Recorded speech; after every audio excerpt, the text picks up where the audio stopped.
Boa noite. Agni, quanto tempo que nós não nos falamos, Agni? Professor Mota já entrando também, Amanda.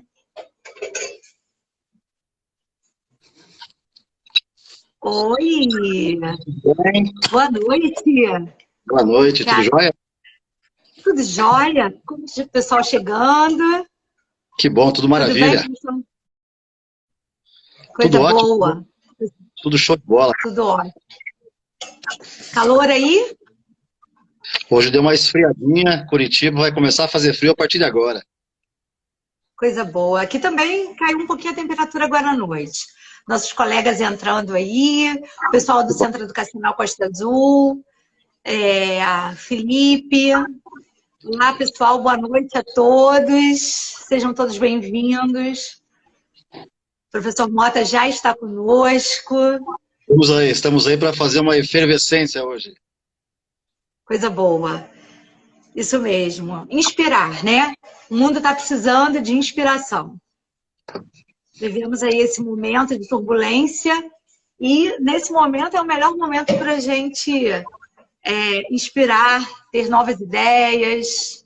Nicole, boa noite, querida. Pessoal de Camaçari. Muito Show de bom. bola. Isso. Então, pessoal chegando mesmo aí conosco. Eric, boa noite, seja bem-vindo. A Beth também trabalha conosco, a equipe toda aí conosco. Maravilha, que bom. Seguidores do professor Mota também, estou vendo aí. Coisa boa. Clarissa, seja bem-vinda. Tantas pessoas aí que tiraram esse tempinho para discutir conosco, né, sobre esse tema que mexe tanto, né, com o cenário do mundo. Acho que a educação é sempre discutida a todo momento. Que bom, tem pessoal aí ansioso por esse encontro. Isso aí, vamos lá. Vamos começar então? Então, Bora. vou fazer uma apresentação oficial do professor Mota, que eu falei que nós não podemos perder nem um minutinho desse bate-papo, né? São 60 minutos de precisa, não podemos. Então, professor Mota, seja bem-vindo a Rio das Ostras. Nosso abraço virtual, nosso agradecimento. Você que tem aí inspirado tantos educadores, né? E tem feito essa grande diferença em abrir realmente as nossas mentes, né? Então, professor Mota, que é engenheiro civil, formado pela Universidade do Paraná, Universidade Federal do Paraná, e professor de chão de sala, atuou conosco, né? Sabe bem o que acontece no chão do nosso dia a dia, professor de física do ensino médio, professor também de matemática, não é isso? Para o ensino superior, matemática aplicada, e também trabalhou com cálculo diferencial, se eu não me engano. Isso mesmo. Muito bem. Então, o professor Mota, que tem se destacado pelas suas pesquisas, um grande entusiasta do uso de inovações educacionais, por isso está aqui conosco hoje para falar um pouco sobre o que está acontecendo no mundo, né? Parece que a gente esteve durante muito tempo fazendo discussões teóricas, e de repente, enquanto a gente estava com aqueles passinhos de formiga, o mundo resolveu dar uma parada e dizer, olha, chega de teoria, vamos colocar a mão na massa, agora é com vocês.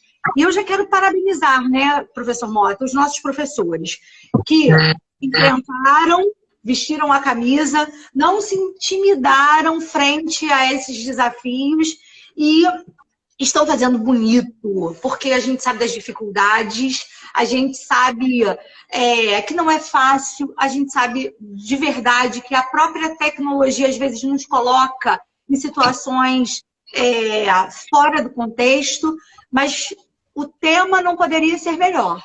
Fechamos as escolas para abrir as mentes. E eu acho que você tem grandes provocações para nos fazer com esse tema. E eu quero te dizer que a palavra é sua. Por que nós escolhemos esse tema? O que esse tema de verdade vai hoje fazer com que a gente mude? Porque, se Deus quiser, essa pandemia vai passar, né? E o que vai ficar é exatamente o que a gente aproveitou dessa grande oportunidade que nos tirou da nossa zona de conforto, não é isso? Exatamente isso. Primeiramente, eu quero deixar aqui o meu extraordinário e fraterno abraço a você, por esse carinho, por essa recepção maravilhosa. O meu abraço aí para o professor Felipe, mantenedor do Costa Azul. Uma gratidão, uma honra esse convite para participar desse momento. Meu cordial abraço também a todos os professores do ecossistema Costa Azul que estão conosco e para todos os demais que a gente conhece muita gente pelo Brasil e a gente vê que tem uma galera entrando aí e isso me deixa muito feliz. Sim.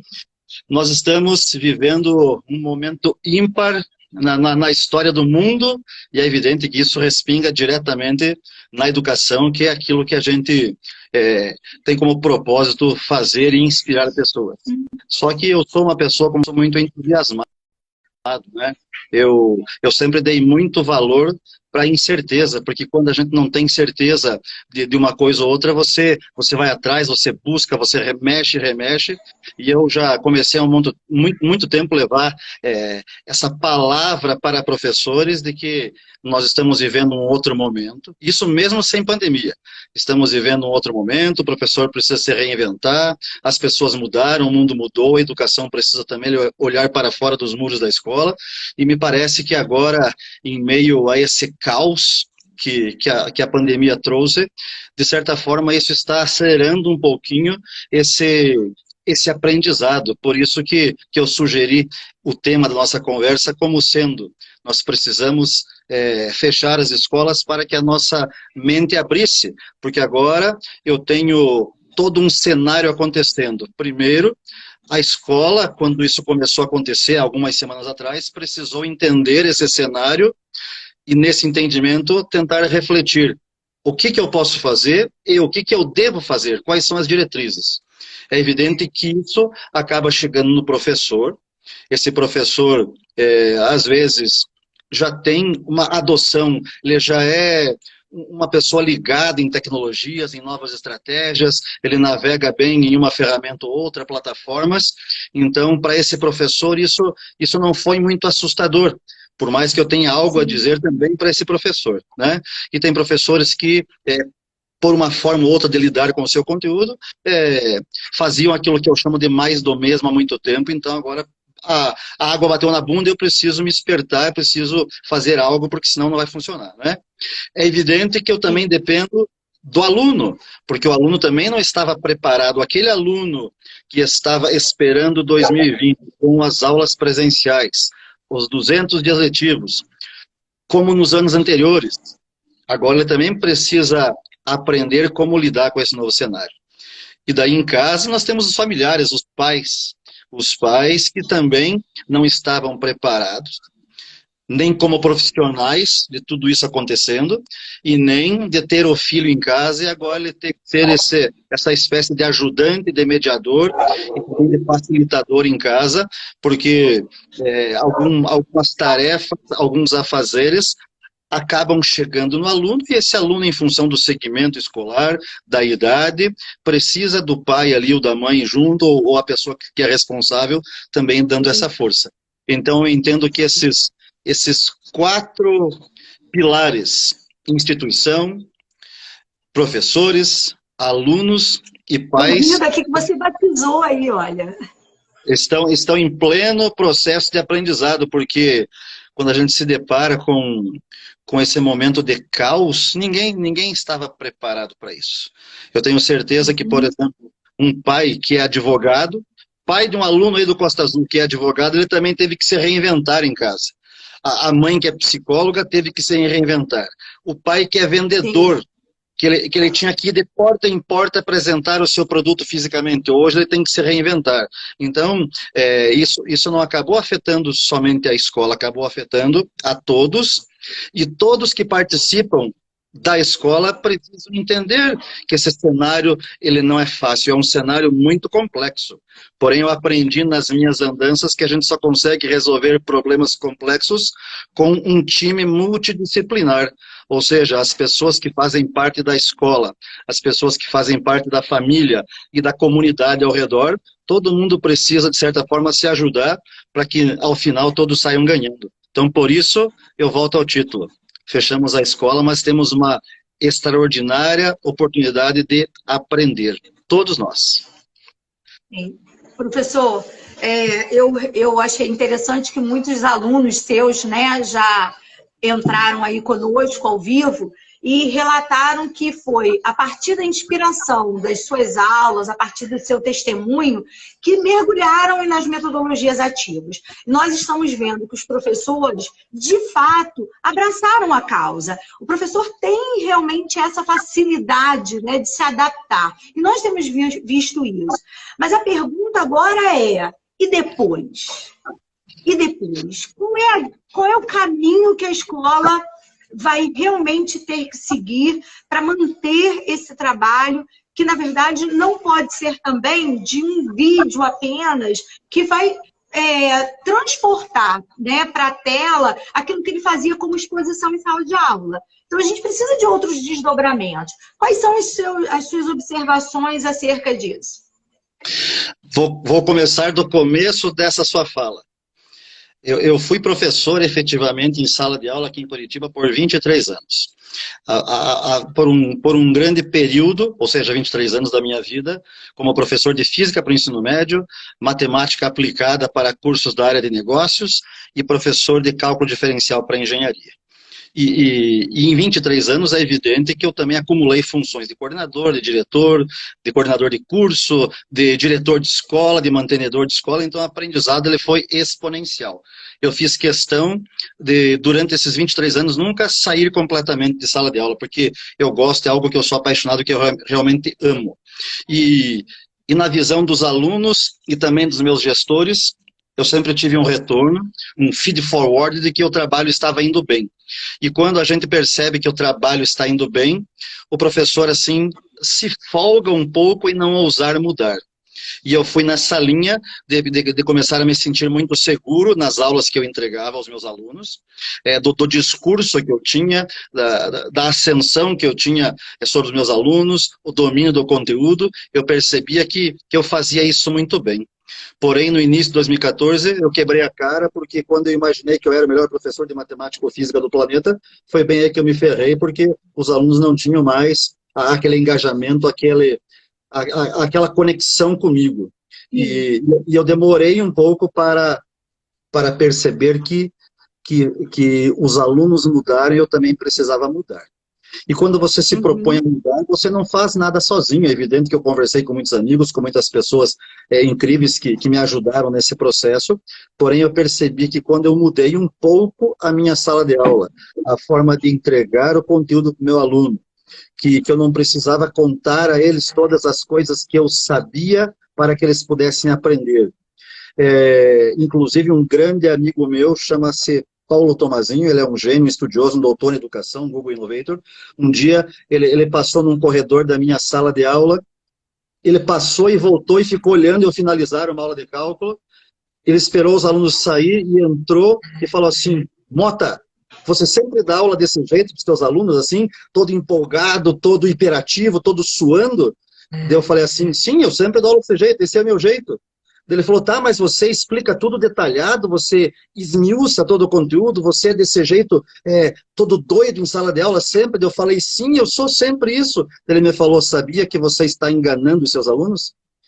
Porque você está explicando tudo para eles, mas sabe que eles não estão entendendo tudo. Porque ensinar é uma coisa e alguém aprender o que você está ensinando é outra. Você está causando no seu aluno uma falsa sensação de que eles são fluentes. Porque sua aula é tão boa, você faz tanto fervo, que o aluno sai da sua aula pensando que é gênio. Meu querido amigo, se você tiver alguma dúvida, termine uma aula dessa que foi ofegante, guarde os 5 últimos minutos e aplique um teste surpresa com 3 questões. Você acha que todos vão gabaritar a prova? Eu disse, não, meu amigo, eles não vão gabaritar a prova. Ele falou, pois é, a gente é muito bom em causar nos alunos uma sensação de que eles entenderam, mas eles realmente não entenderam. Porque por muito tempo eu fui um professor que ensinei muito.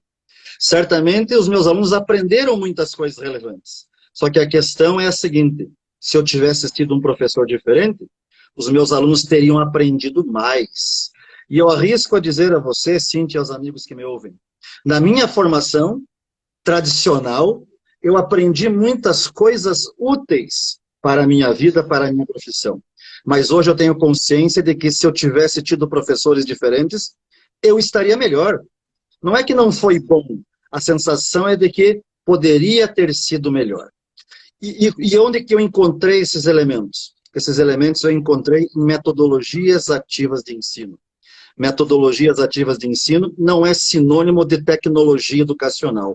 Isso precisa ficar muito claro para todos que estão ouvindo, porque hoje eu vejo um certo show pirotécnico de professores e instituições que usam um aplicativo, uma plataforma, fazem foto para as redes sociais, para o site, para o Facebook da escola, e estampam lá, estamos usando metodologia ativa. Usar tecnologia não é sinônimo de usar metodologia ativa. Metodologia ativa é um conjunto, é um leque de estratégias onde você tenta fazer o aluno ser o protagonista da construção do seu conhecimento, tendo aí um professor mediador, ou seja, um professor que desceu do tablado, um professor que não fica mais entre o quadro negro e a turma, mas fica lá entre os alunos, e daí ele tem uma série de estratégias que ele pode usar e abusar em sala de aula. Só que em todas elas, se o professor quiser, não que seja obrigado, em todas essas metodologias, que eu até posso citar algumas daqui a pouco, se nessas metodologias o professor conseguir embarcar alguma tecnologia, ele pode potencializar o aprendizado, ele pode acelerar, ele pode criar indicadores, dados, para que ele possa agir cirurgicamente num aluno que tem potencial para ir além e num aluno que tem dificuldade para poder recuperar verdadeiramente. Então, um chamamento que eu faço aqui é o seguinte, professores, metodologias ativas de ensino é uma coisa, tecnologias educacionais são outras. Agora, se você puder embarcar como ferramenta, eu digo que a mágica acontece. Coisas incríveis acontecem na sala de aula do presente e do futuro. Sim. Professor, seu entusiasmo é maravilhoso e a gente está muito feliz de poder ouvi-lo. Tem uma pergunta aqui na tela que diz assim, será que todos os professores possuem esse letramento digital? Né? Como está sendo o trabalho docente nessa hora? E ouvindo você aí, eu acho até que você já respondeu um pouco dessa pergunta, né?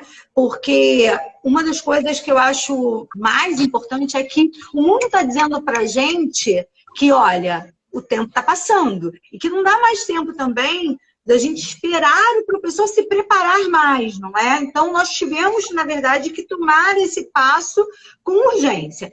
Fazer a distinção dessas duas situações, o que é, na verdade, metodologia ativa e o que são as ferramentas que podem auxiliar, já é um grande caminho, um caminho muito assertivo para todos. Agora, eu queria provocar no seguinte aspecto, né? Nós vivemos a educação 5.0 já. Antes de você me provocar, eu quero responder algo que você perguntou no início aí dessa sua fala, Cíntia. Você perguntou assim, será que o professor tem esse letramento digital? Vamos lá. 2020 era o ano para que na educação básica nós, professores, pudéssemos colocar no nosso planejamento e executar BNCC, Base Nacional Comum Curricular, e a partir do ano que vem, itinerários formativos para o ensino médio. Só dando uma olhadinha bem de leve nos 10 pilares. Quinta competência. Exatamente, diz assim, cultura digital.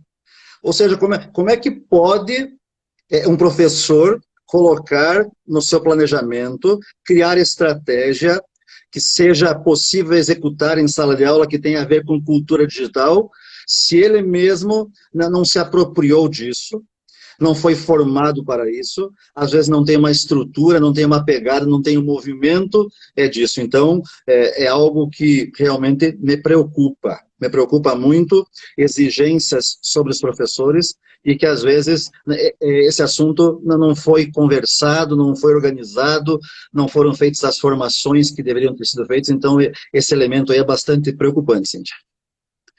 Sim, e outra coisa, professor, eu gostaria até de lembrar que as audiências públicas, né, para a base, foram um chamamento para que todos nós, educadores, estivéssemos de fato a par do que estava acontecendo, das decisões que estavam sendo tomadas ali. Então, eu percebo que nós deveríamos ter, porque nos foi dado esse direito de participar. Então, hoje, a 5ª competência geral da base aponta para a cultura digital, e ela vai dizer mais, né? Ela vai falar sobre competências socioemocionais que também vão se alinhar aí a outras questões que a gente pode discutir ainda hoje. Então, eu acho que nós temos o ano que vem itinerários formativos para o ensino médio, mas nós precisamos preparar o Fundamental 2, o Fundamental 1, para que eles cheguem entendendo o que farão com esses itinerários formativos. Isso não poderá ser resolvido lá no ensino médio. Nós precisamos cuidar disso aqui, olha, antes, desde a educação infantil, né? Porque nós sabemos que as 10 competências serão trabalhadas ao longo de todo o ensino básico. Mas eu ia provocar com a educação 5.0, né? Esse grande tema que você gosta muito de falar, eu sei, né? E quando ele fala assim, sociedade super esperta, né? É um termo que está sendo muito veiculado à educação 5.0. Nós éramos espertos, agora nós somos super espertos. Nós estamos com um aluno em sala que domina inteligência, né, artificial, que tem jogos em casa, que experimenta todas as possibilidades que muitas vezes o professor também não tem. Então, é importante que a gente caminhe junto, né, que nós estejamos muito alinhados com tudo isso, porque existem termos hoje, e eu vejo assim, a escola caminhou muito, mas nós precisamos apertar o passo.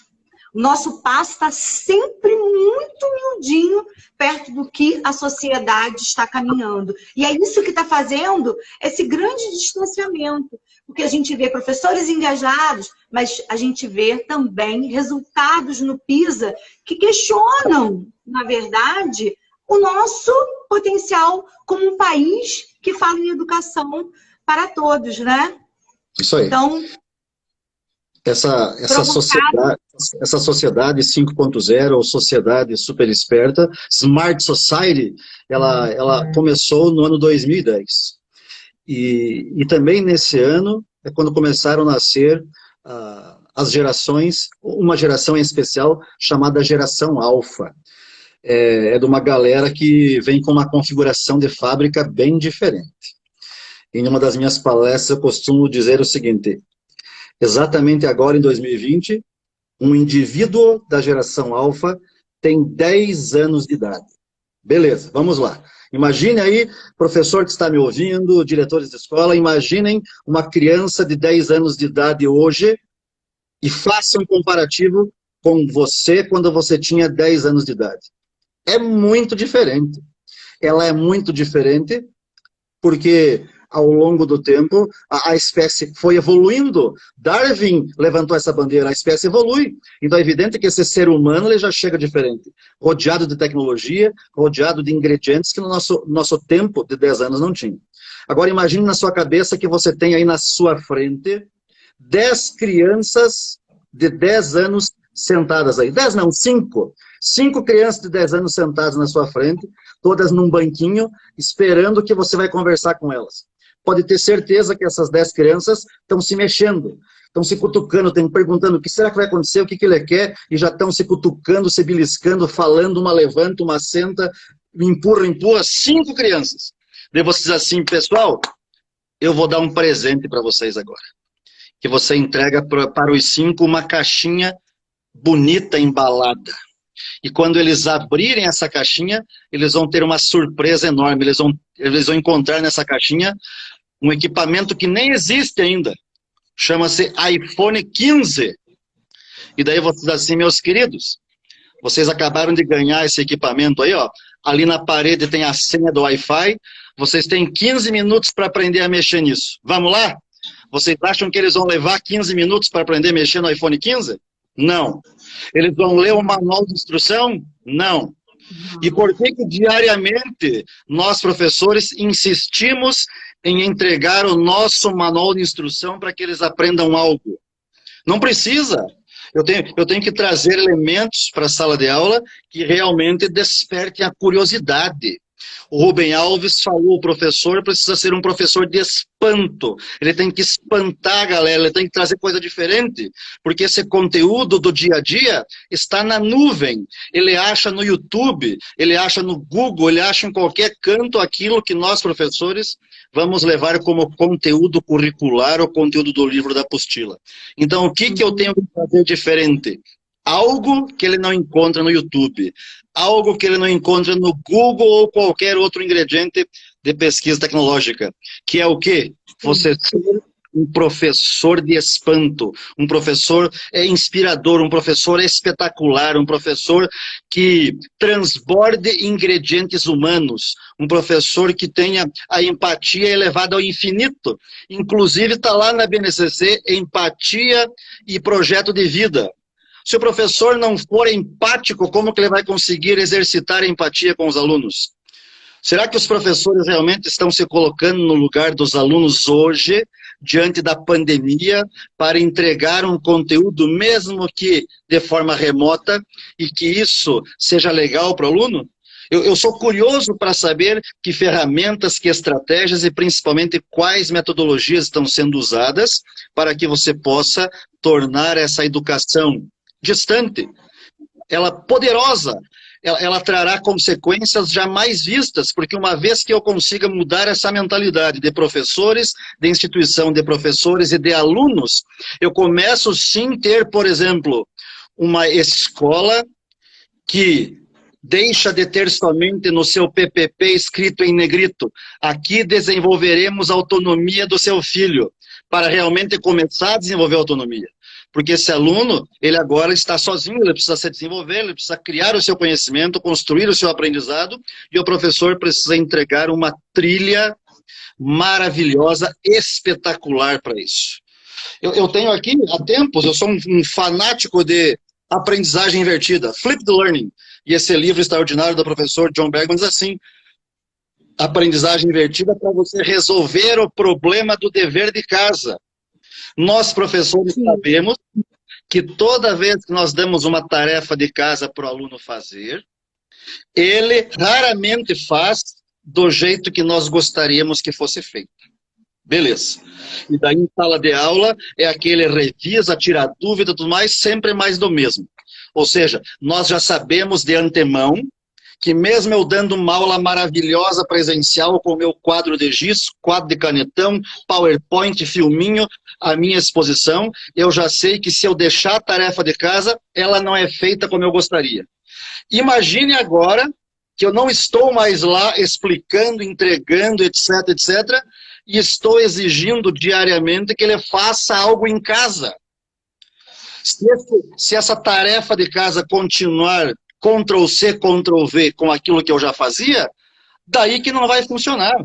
Então, hoje, os alunos, e arrisco dizer que os familiares, estão esperando da escola, estão esperando dos professores algo surpreendente, algo fora da caixa, algo criativo, para que quando o pai receber esse conteúdo, podemos discutir isso como que está a comunicação. Quando o pai receber esse conteúdo, nesse formato, desse jeito, ele pensa assim, meu Deus, que legal, olha o que a escola está fazendo, o que o professor está fazendo, pô, está compensando, eu vou continuar pagando a mensalidade porque o que está chegando para o meu filho está sendo algo massa. Esse pai não vai nem questionar se ele vai ter que pagar mensalidade ou não, se está tendo aula ou não, dias letivos, horas letivas. Se a escola e os professores surpreenderem as famílias e os alunos, esse problema está resolvido. Porém, para surpreender, eu preciso de um ingrediente chamado ser humano. E se esse ser humano decidiu um dia ser professor, ele incorporou uma missão, ele tem que ser apaixonado, ele tem que amar o que você faz, porque é professor que inspira as pessoas, é professor que muda pessoas. Então esse professor hoje está aí com a faca e o queijo na mão para se reinventar, para que ele possa mudar e também para que ele possa mudar o aluno dele. É simples assim. Simples assim, complexo assim, não é, professor? De verdade, nós precisamos mesmo nos inspirar uns nos outros. Eu acho que uma das coisas que também aconteceram durante essa pandemia é essa oportunidade de nós estarmos trilhando esse caminho de diálogo. Eu acho que nós precisamos entender que educação é muito coletivo, né? Não se faz educação sozinho. Então, hoje a gente está aí com vários professores ouvindo você falar, né, como uma grande inspiração, mas é importante a gente lembrar também, professor, de uma situação, né? Nós ainda vivemos um momento que a gente ainda tem muitas fragilidades com relação ao uso de tecnologia, né? Sobretudo nas cidades menores, de interior, e aí a gente volta àquilo que você falou, né? As metodologias ativas. Depende do que você entender por tecnologia. Eu vou te apresentar 3 tecnologias. Ó, eu como professor de física e cálculo, vou te apresentar nesse momento 3 tecnologias. Tesoura, lápis de cor e uma folha A4. Eu te digo, minha querida amiga professora Cíntia, com essa tecnologia aqui, eu consigo fazer muitas aulas de física e matemática. Daí você vai me dizer assim, Mota, beleza, você vai gravar um vídeo, você vai usar toda essa energia que você tem e certamente você vai conseguir entregar essa mensagem para que o aluno aprenda. Mas, Mota, será que ele vai acessar? Se ele não tiver internet, e se não tiver computador? E como que fica tudo isso? Bom, primeiro, se eu trouxer para um cenário de instituição privada, eu tenho certeza que a maior parte dos alunos, ou pelo menos um familiar, possui um dispositivo móvel. E ele tem um mínimo de Wi-Fi. É de se esperar isso, mas certamente tem aqueles que não possuem. Na escola pública, se pegarmos esse viés, daí eu sei que as condições são bem mais difíceis. Mas tudo bem, nós temos um problema a ser resolvido que é complexo e eu preciso de algo multidisciplinar. A televisão foi inventada há muito tempo. Que tal entregar conteúdo para os alunos por meio da televisão? Uma televisão comunitária. O rádio já existe há muito tempo. Será que não existe rádio comunitária, uma rádio grandiosa, um canal de televisão grandioso que queira disponibilizar conteúdos com extraordinários professores, extraordinários palestrantes, pessoas de referência que possam, talvez num horário nobre, onde eu tenho a emissora X repetindo 4 novelas por dia, entregar algo útil para a sociedade, já que a escola está fechada? Outra coisa que me incomoda muito, tivemos recentemente, veja que doido isso, Cíntia. Isso é algo que me deixa assim muito angustiado. Tivemos recentemente um show pelo YouTube. Um show pelo YouTube, que antes da nossa conversa aqui, eu acessei e vi lá que tem 38 milhões de visualizações. E esse show durou 4 horas e 25 minutos. Isso foi patrocinado. Isso teve gente grande por trás impulsionando. E eu gostaria desse impulso para a educação. Imagine 38 milhões de visualizações, isso é 18% da população do nosso país. E eu preciso fazer isso chegar para os nossos alunos. Nosso país está cheio de empresas incríveis, nós temos tecnologia de comunicação disponível, então essa quase que desculpa de não tem tecnologia, não tem o quê, isso eu não aceito, porque tem como fazer.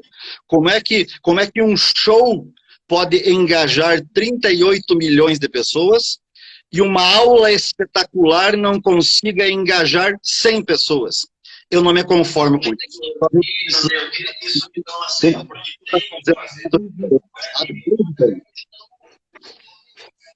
Cortou um pouquinho o final, professor, desculpe. Cortou um pouquinho o que você falou no final. Eu ouvi bem. Nós precisamos fazer um movimento diferente para que tudo isso seja possível. É verdade. E eu vejo que isso está nas mãos do próprio professor, não é? Eu sempre me lembro muito, eu fui aluna de escola pública, eu também, até o ensino médio, e foi uma professora sem recursos, na oitava série, antiga oitava série, né, hoje 9º ano, que me inspirou como professora. Um livro chamado Senhora, de José de Alencar, numa cidade que era extremamente pequena. Ela fez um teatro em sala e eu me lembro muito que ela utilizou arame nas nossas roupas, em vez das saias que nós levamos, para montar o teatro. Aquilo ali marcou profundamente a minha vida, né? E fez com que eu tomasse mais tarde a decisão de ser professora, porque eu vi exatamente isso, o brilho nos olhos daquela professora chamada Cecília Oliveira, um grande beijo para ela, professora que ainda atua até hoje no IFE. Cíntia, me diga, já que você está falando dessa professora inspiradora, você consegue em 2 mãos citar 10 professores inspiradores? Consigo. Eu não consigo. Não, mas aí eu incluí você também, Paulo Freire e mais alguns. Foi meu professor de sala de aula, eu não consigo encher 2 mãos. Não consigo. Sim, professor. Mas eu acho que o nosso papel aqui também, nesse momento, é despertar essa paixão. Na verdade, eu vejo que nós precisamos nos unir. Porque você sabe que eu conheço muitos professores engajados que adormeceram um pouco frente aos desafios da escola pública, frente às questões políticas do país. Então, nós estamos aqui, eu acho que as lives também têm proporcionado muito isso, esses bate-papos. Quantos professores depois nos falam, nos procuram para dizer, poxa, como foi bacana. Então, eu acho que também nesse momento de mudança, e eu perguntava inicialmente, né, abrir a mente, se permitir também inspirar por esse novo tempo, inspirar por esses diálogos, por essas conversas. Eu vejo que depois que acabar tudo isso, nós como educadores temos uma responsabilidade também muito grande, de fazer entender exatamente o que vai ficar disso. Nós vamos voltar integralmente para a sala de aula.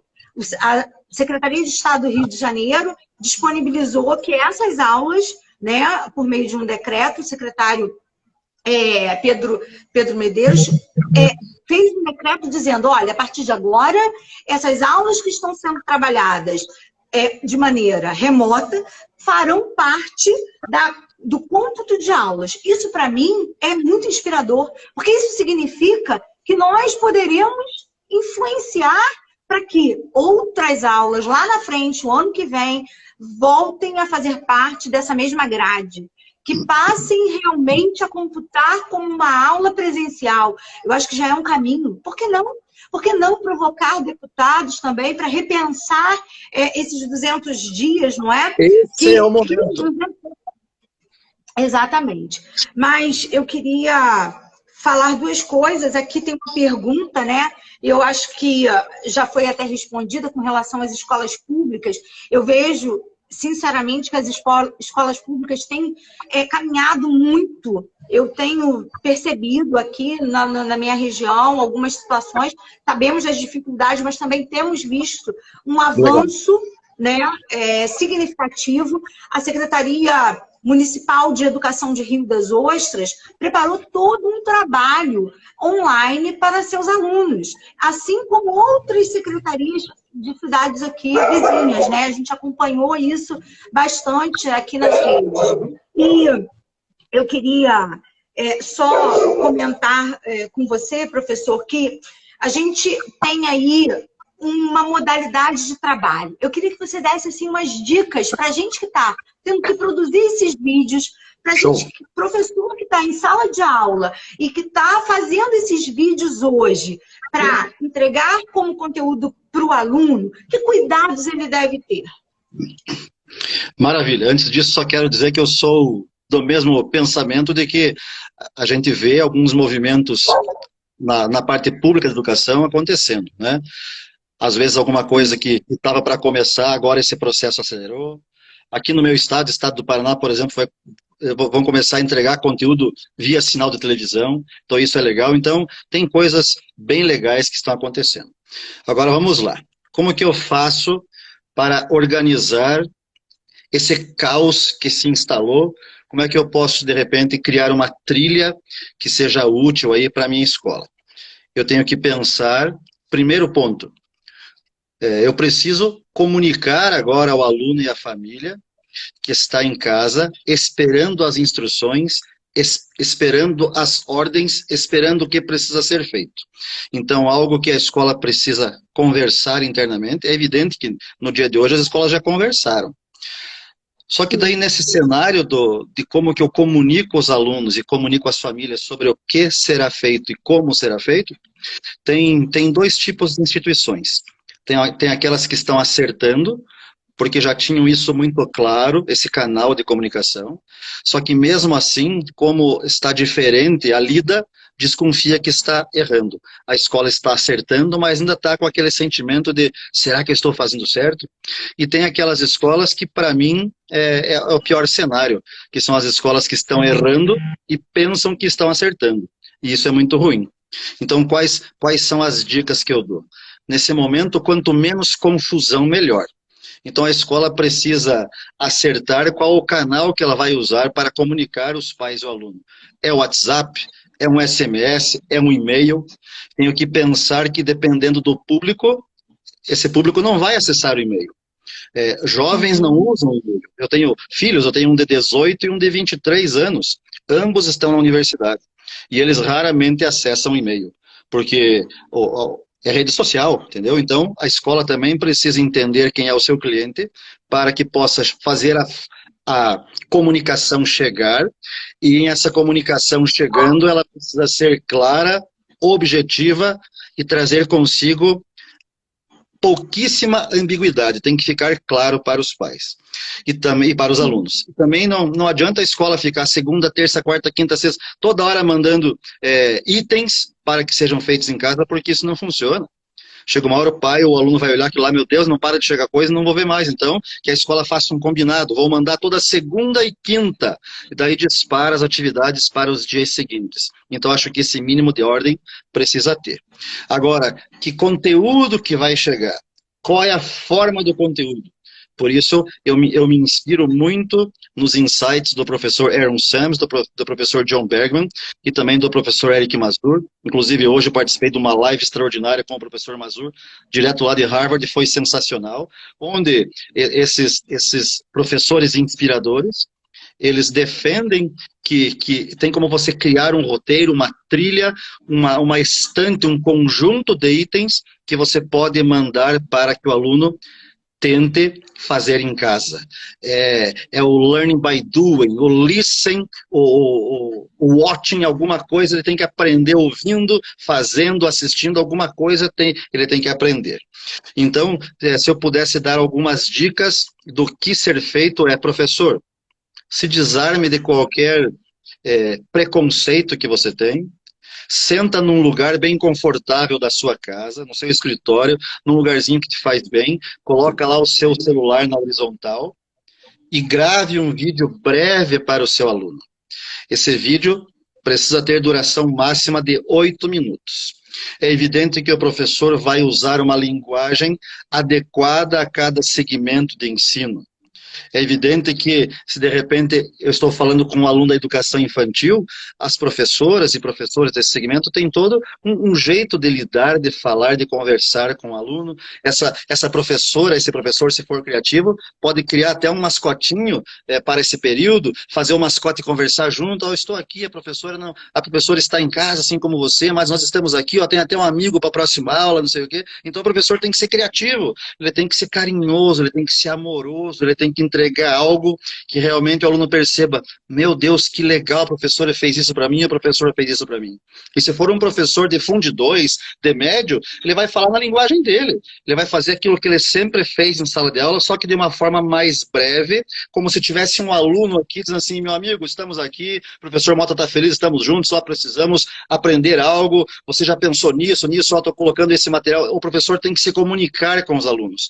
Quando esse aluno abrir o equipamento na sala, lá em casa, pode ser que até ele mostre para o pai e para a mãe e diga assim, meu professor aqui, ó, que doido. Mas depois ele vai, opa, vamos ver o que esse cara está falando, o que será que ele tem para me dizer? Então os professores têm que construir algo autoral, ele tem que criar algo, e com isso ele tem um bom motivo agora para ele ter um canal no YouTube, que será um canal assim onde ele vai depositando os vídeos dele, que os alunos dele vão assistir e outros alunos do mundo. Ele vai criar um conteúdo inédito, ele vai criar algo que talvez ensine alunos dele e outras pessoas no mundo. Show de bola. Segundo item, esse professor precisa fazer uma curadoria, vai lá no YouTube e procure alguma coisa que não é dele, mas que é de alguém, sobre esse conteúdo que ele quer que o aluno aprenda. Ele sempre vai conseguir encontrar algo legal, só que ele precisa tomar cuidado para que não tenha nada que seja inadequado. Uma vinheta estranha, uma música, um comercial, então o professor precisa encontrar, ele encontrará, nem que seja um trecho de um vídeo que faça parte desse conteúdo. Terceiro item, o professor tem que compartilhar aqueles materiais que ele usaria na sala de aula, as notas de aula, os PowerPoint, os docs, sei lá o que ele usa para passar para os alunos, nem que seja página digitalizada, ele tem que de alguma forma compartilhar isso com o aluno. Então já tenho 3 itens lá. Terceiro, o professor precisa indicar em que páginas do livro ou em que páginas da apostila está esse conteúdo, que o aluno vai navegar em materiais diferentes, mas que ele também pode recorrer ao livro de cabeceira, ao livro texto daquela disciplina, daquele conteúdo. Show de bola, já temos vários itens nessa estante. Mais um item, o professor pode pesquisar curiosidades, algo mais leve, algo divertido, histórias em quadrinho, charge, ligue os pontos, sei lá, algo que cada professor sabe onde encontrar esses elementos que são legais, que são diferentes. E daí dentro de uma forma especial, ele vai entregar tudo isso para o aluno. Mota, como que funciona essa entrega? Tem escolas que já têm o seu portal próprio. Ah, minha escola não tem portal, professor. Se você tiver um Gmail, você ganha de brinde uma nuvem de 15 GB que você pode ir lá no Google Drive, criar uma Google Classroom, embarca os teus alunos ali e consegue mandar o conteúdo para ele. Ah, Mota, mas não sei, cria um Padlet. Um Padlet é um muralzinho que você coloca um monte de atividade, que pode colocar links, vídeos, um monte de coisa. Imagine que legal o aluno acessar um link, lá dentro tem um monte de coisas que você criou para ele. Eu não preciso nem ficar citando muitas ferramentas, porque eu sei que muita gente conhece muitas ferramentas. Eu estou citando aquelas que funcionam. Eu adoro o Google Classroom e também gosto muito do Padlet, que eu acho que são simples, intuitivas, fáceis de usar. Beleza. Então, a escola avisou, o professor foi lá, construiu vários conteúdos bem legais, porque eu tenho que pensar que em casa, assim como em sala de aula, os alunos são diferentes. Quando um aluno X receber esses diversos conteúdos, talvez esse aluno, dos 5 ou 6 itens que eu mandei, ele faça 2. E tem um outro aluno que vai fazer só 1. Tem outro que vai fazer tudo. Tem outro que não vai fazer nenhum. O professor tem que saber que se as pessoas são diferentes, elas farão coisas diferentes com aquele conteúdo. Mas, independente do que foi feito, agora eu preciso fazer algo que verifique o aprendizado, algo que deixe registrado que a atividade foi feita, algo que soe como o aluno esteve presente nessa atividade. Já que nós não temos mais agora a obrigação de fazer 200 dias letivos, mas temos sim que entregar as 800 horas, então eu preciso, para que eu possa interagir com o aluno, receber essas respostas, fazer o registro disso, como se eu tivesse que provar que aquilo foi feito. Então eu gosto demais, vou citar apenas 3 itens que funcionam bem, que eu usava quando eu era professor e uso hoje com professores quando eu estou fazendo workshops com eles. Primeiro deles, Google Forms. você montar um Google Forms, parametrizar para que o Google te ajude a corrigir, para que o Google gere um banco de dados, para que o Google gere uma planilha e diga para você, professor, o dia, a hora que o aluno fez, o que foi feito, o que ele acertou, o que ele errou, para que eu até possa, de repente, fazer um adaptative learning, entregar algo personalizado para os meus alunos. Então, o Google Docs ele é extraordinário, porque o Google Forms ele é fácil de você parametrizar, sim, montar algo ali. Você não pode esquecer de colocar um cabeçalho, escreva aqui o seu nome completo, a sua turma, porque isso é o que vai ficar registrado, isso vai dar segurança para o professor e para a escola, e você vai receber ali, em função das respostas de cada aluno, um incrível banco de dados, que pode ser organizado isso em forma de tabela, já vem, inclusive, em forma de gráficos e tudo mais, e você pode gerar uma planilha. Show de bola. Outra coisa, não posso ficar só insistindo, Google Forms, a escola inteira Google Forms. Chega uma hora que a galera não vai aguentar mais. Então, de repente, eu tenho que usar algumas plataformas que eu possa interagir e também deixar registrado. Uma delas chama-se Socrative. É muito legal porque ali dentro você pode fazer quiz com os alunos ou corrida espacial, que você pode ter aí um certo grau de gamificação. E toda atividade o aluno pode se identificar, também vai gerar gráficos e um banco de dados para o professor.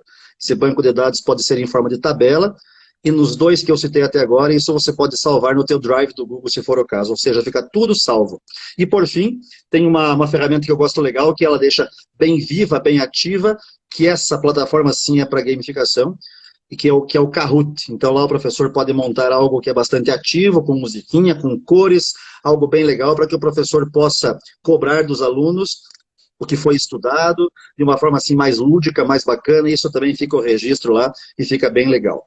Acredito que com esses 3 itens, sim, eu fazendo uma comunicação legal, eu criando um conteúdo diferente, porque eu não posso querer que tudo que acontecia na forma presencial eu vou conseguir entregar de forma remota virtual. Não tem como, é impossível. Então agora chegou a hora de inventar moda, sem desmerecer o conteúdo, sem banalizar o conteúdo. Mas agora a criatividade tem que explodir, ou seja, eu tenho que encontrar um jeito de entregar o conteúdo para o meu aluno. E as ferramentas, elas existem, e se a escola, por meio da sua coordenação, da sua direção, fizer essa breve reunião para alinhar tudo isso, eu tenho certeza que mais iremos acertar nesse momento do que errar. É momento, sim, de testar, de aprender com erros, mas eu não posso ficar toda semana que inicia no modo porta fechada, ficar errando, não tem como, porque daqui a pouco a cobrança virá. E se eu tiver o registro de tudo isso de forma bem clara, bem impecável, se eu tiver aí esse protocolo de que a comunicação foi enviada, eu acho que ameniza bastante essa dor que muitos professores e gestores de educação estão sentindo nesse momento. Sim, com certeza, professor. Brilhante. E nosso tempo já vai correndo para variar, mas eu não posso deixar... Faz 10 minutos que eu estou conversando com você. Pois é, mas faltam 10 minutos para acabar nosso tempo. A escola sai fortalecida. Eu estou respondendo a uma pergunta que você faz sempre. Só vai sair, não é possível esse fervo todo e a escola não sair fortalecida? Não quero nem pensar nisso. Sai fortalecida. Eu estou respondendo e eu quero te provocar no seguinte, sai fortalecida, mas a gente ainda vai precisar de ajustes. Como é que você vê esse trabalho que a gente vai precisar fazer à frente, adiante? Que caminhos mais seguros a gente precisa tomar? Eu me lembro muito de uma fala sua sobre a importância também de nós não fazermos como educação achismo. Nós precisamos nos fundamentar teoricamente, nós precisamos ter bases muito sólidas para construir o que a gente quer como sociedade lá na frente. Então, essa é a minha pergunta final, né? Que dicas você dá também nesse sentido? Como que a gente finca o pé na teoria para ganhar esse espaço com mais leveza, mas também com mais segurança? Parece que a gente, há algum tempo, andou fazendo muita experiência em sala de aula. E aí as coisas acabam ficando desconfortáveis. Porque vem mais uma experiência por aí, então eu acho que a gente já cresceu. Não dá mais para fazer esse tipo de movimento, não é? Saímos fortalecidos, mas precisamos ganhar agora robustez. O que a gente faz? Eu acho que cabe bem nessa sua deixa aí, eu falar de algo que eu espero que aconteça e que tem a ver com antifragilidade. Durante uma vida inteira, e nós temos isso consolidado, é claro que nós entendemos o que vem a ser algo frágil. Algo frágil é algo que, quando recebe um impacto, uma bordoada, se quebra ou se espedaça de forma muito fácil. E o oposto disso, ou seja, o antônimo seria algo robusto. Algo robusto é algo que leva uma pancada, não deforma, ou seja, mantém o seu estado anterior, ou ainda, se sofrer deformação, ao longo de um tempo, consegue voltar ao seu estado original. Onde eu quero chegar com isso? Agora, nesse momento, e trazendo só para a esfera da educação, a educação está levando uma pancada. E eu gostaria muito que a educação se apropriasse das ideias do professor Nassim Taleb, que escreveu em 2012 um livro que fala de antifragilidade. Ser antifrágil não é ser o oposto a frágil. Ser antifrágil é você receber uma pancada e depois disso você sair melhor do que antes. É você incorporar coisas e se beneficiar diante do caos. E por que isso pode acontecer? Porque a escola é feita por pessoas. E pessoas são ingredientes, seres orgânicos, não são seres mecânicos.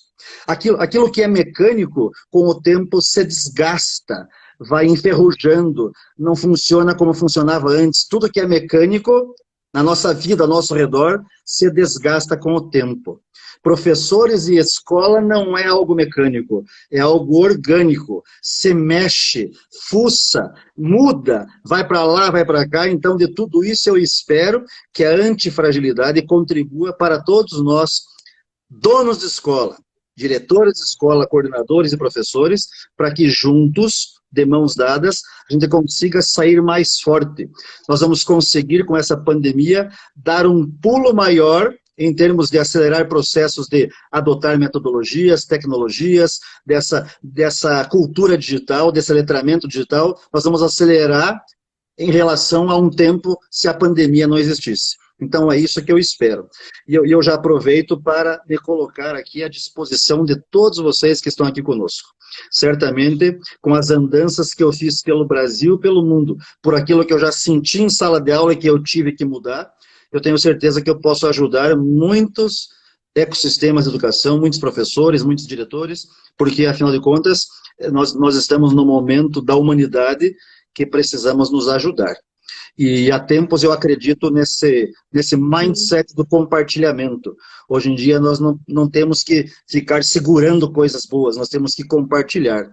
Quando eu adotei isso para a minha vida, quanto mais eu entreguei de coração e compaixão, isso voltou para mim vezes 10, vezes 100, vezes 1000. Quando você faz algo legal para alguém, que isso foi assim de forma gentil, com bom propósito, pode ter certeza que um dia isso volta com muito valor para você. Eu acredito muito nisso. Sim. Professor, muitíssimo obrigada pela sua partilha. Eu sei o quanto isso tudo é verdadeiro, né? O quanto você realmente está aí compartilhando conhecimento. Eu gostaria muito de convidar todos que estão nos ouvindo para ouvir os seus podcasts lá no Spotify. Eu acho que vale muito a pena. É uma continuidade do nosso bate-papo. Queria também convidar as pessoas para os colegas, né, de trabalho, a equipe do Centro Educacional Costa Azul, que está fazendo um brilhante trabalho. Nós estamos conseguindo sair realmente da nossa zona de conforto, fazendo muito bonito, e eu acredito muito que outros professores também tenham acompanhado aí. Eu queria convidar a todos também para te acompanhar, né, nas suas redes, para que, na verdade, a gente mergulhe um pouco mais nesse momento que a educação precisa de pessoas que nos inspiram. Se todo mundo acessar meu Instagram aqui, ó, se todo mundo acessar @prof.mota, lá no link da minha bio, lá tem um link que leva para todos os meus canais, para tudo isso que você acabou de falar aí. Podcast, isso. Facebook, LinkedIn, tá tudo lá. É só acessar o link da minha bio no Instagram aí, que tá tudo lá para a gente poder fazer essa conexão bem legal aí. Isso.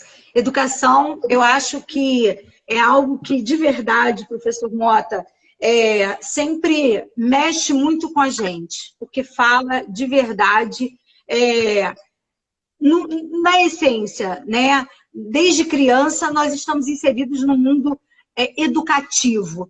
E Isso aí.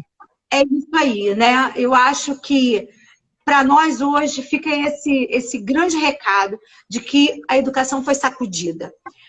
Convido a galera toda que nos assistiu para a semana que vem, na terça-feira, estar aqui para nossa nova live com a professora psicopedagoga Isa Minaeli, que vai